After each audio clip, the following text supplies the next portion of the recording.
Next, we have here, so as we mentioned earlier, a smartphone maker in Japan who's not known for making smartphones. In particular, they were known for making appliances, which is kind of funny. They pursued this and created the Balmuda Phone, which is compact and has similarities with an HTC One X model or 10 Vive model, according to 9 to 5 Google. So let's see here.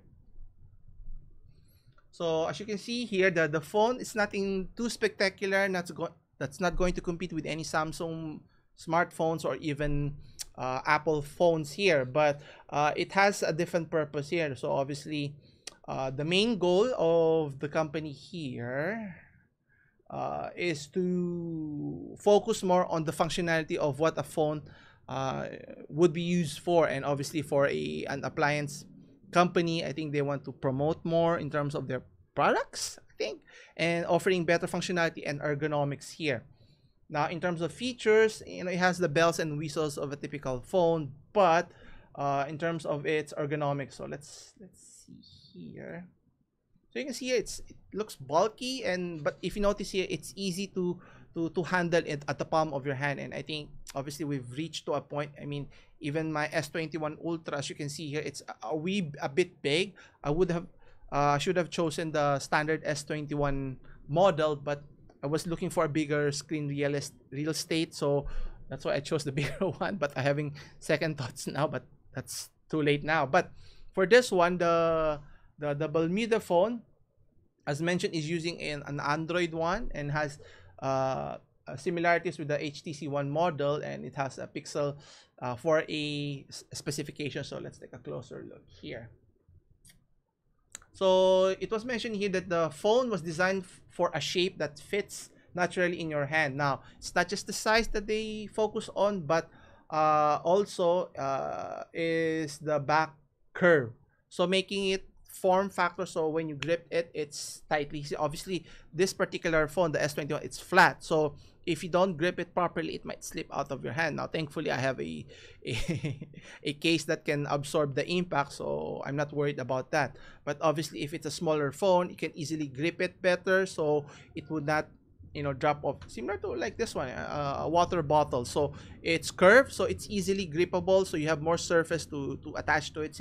Not necessarily if it's a smartphone, because you're only gripping it on the side, the edges on the sides, so there's less contact point that you can grip. So I think the feature they're offering, it's for practical purposes here. Now, in terms of display,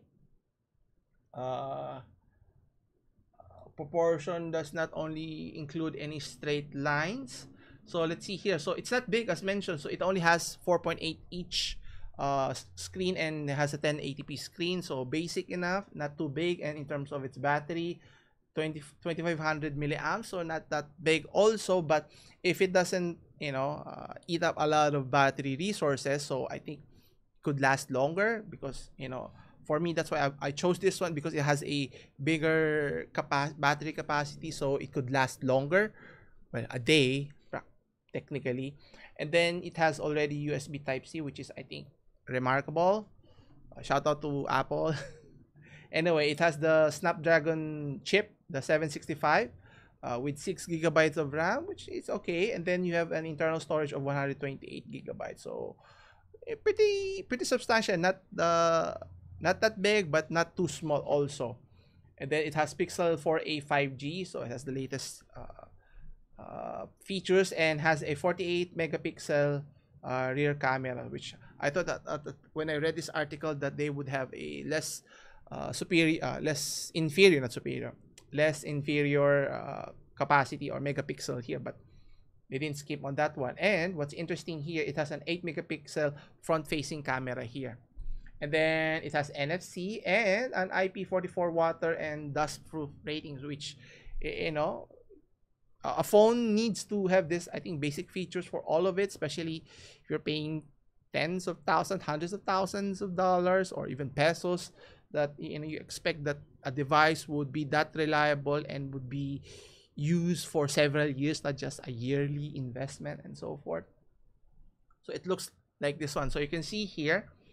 So in terms of its shape, it's not that big, but you know, the curve feature, I think it's, you know, obviously when you place it on top of a table, it won't be as flat, so it would be wobbling on top of the table.